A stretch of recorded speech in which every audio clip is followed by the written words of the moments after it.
You know, in my life, I can say me too to a lot of you just sit here today as you're thinking about what your one thing is, because mine's changed so many times over the course of my life. There was a season in my life, my one thing was money. My one thing was power. My one thing was position and prominence. My one thing was title. My one thing was education. My one thing was my sexuality.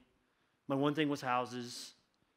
So I could go through a laundry list of things that have been my one thing. Most recently, I spent some time this week just really trying to dial this in. And I think one of the things that God's most frequently pointing to with me right now is this, that I find my value and identity. I have this tendency to find my value and identity in the church that I lead.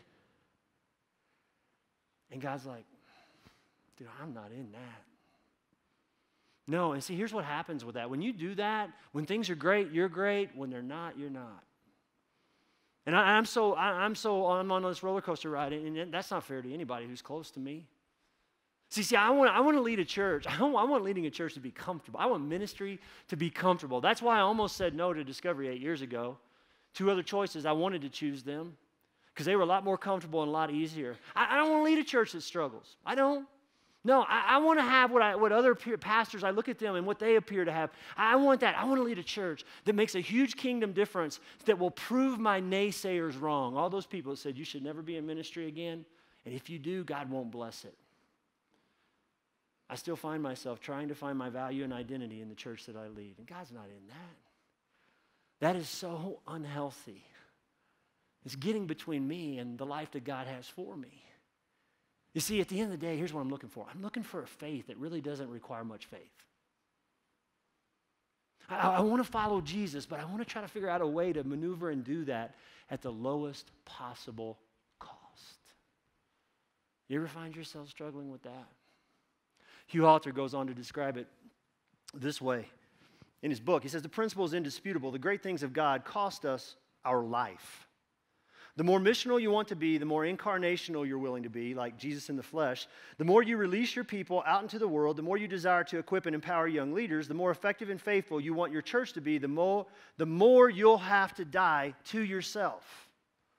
Always remember the main thing. God knows, listen to this, God knows that 50 committed apprentices will outserve, outlove, outsacrifice, outfaithful 2,000 fans. But along the way, you will take hits, and you will start to wonder if things wouldn't be easier if you could just provide church services for church people. And I'll just be honest with you. Plenty of days where I wonder that.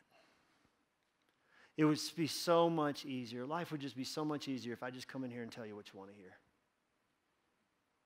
If I just tell you what you want to hear, the stuff that's easy to hear, if I just did that. See, but Jesus is modeling something different here. He's telling this man what he needs to hear, and it's the most loving thing that he could do. Hugh says this. He says, the more missional you want to be, the more you'll have to die to self. You know what my life is? I'm trying to figure out how to be extremely missional without having to die to self.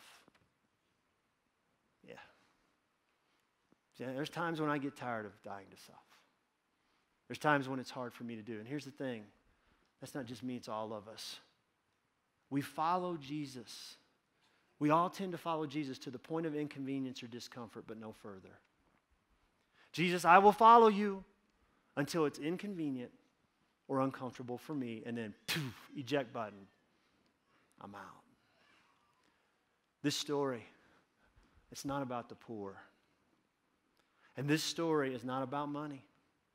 It's not. Jesus is trying to help this young man see that his one thing is money. It definitely is. It needs to help some of us see that too. Jesus is trying to help us see that he cares about the poor, and he wants and expects us to do that too. But this story is not about money. It's not about the poor. And it's not about Jesus' love for the poor. It's about Jesus' love for this young man and his love for you and for me. In this moment, Jesus, we're getting ready to see it, but you can just feel the tension here as Jesus says this. You got to give it up and follow me. You can just feel what his body language has to be like in this moment. I just see Jesus. Jesus wants to grab him and say, no, come here, look at me. Grab him in the shoulders. Look me in the eye, because here's what you need to understand. This is not about what I'm trying to get you to do. This is all about what I'm trying to do in and for you. Please, please, please don't misunderstand that. This is not about what I'm trying to get you to do. This is not about you serving in Blast or serving coffee or dropping money in the box. No, no, no, no. This is not about what I'm trying to get you to do. It is about what I'm trying to do in and for you. And this one thing that I'm pointing out to you is getting in the way of that. So, second question. What's my one thing?